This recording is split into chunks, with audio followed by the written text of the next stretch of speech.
Now, in other news, the Minister of Agriculture and Rural Development, Mr. Akinwunmi Adesina, says that the federal government is determined to protect the interest of farmers in the country.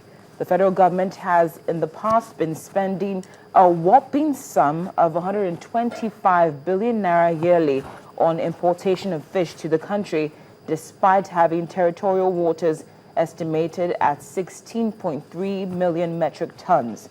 Mr. Adesina told Channels Television this morning that the federal government is not banning fish importation, but is regulating the practice.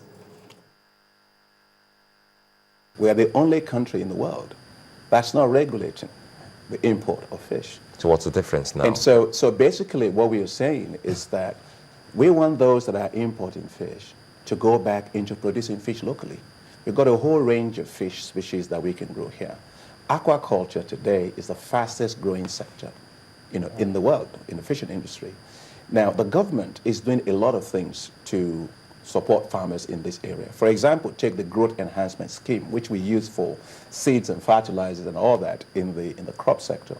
For the first time, Mr. President approved for us to run the growth enhancement scheme and begin to give subsidies for farmers, fisher folks in the country. So we're providing them with fishing nets, we're providing them with fish feed, we're providing them with outdoor motorboards and all engines and so on.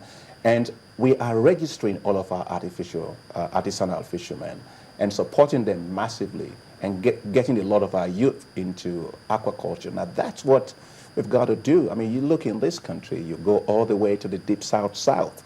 We've got, my goodness, we've got water all over that place. And so the job of government is to capitalize and optimize on the available water resources we have to make ourselves less dependent on fish import. We are set a target for ourselves that we will, do roughly 2.5 billion, juveniles per year.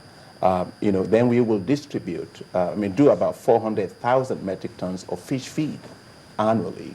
And our goal is to do about 250,000 metric tons of table-sized fish per year. So that over a 4-year period, we can do 1 million metric tons, of table-sized fish right here. You can imagine what that adds to our own economy.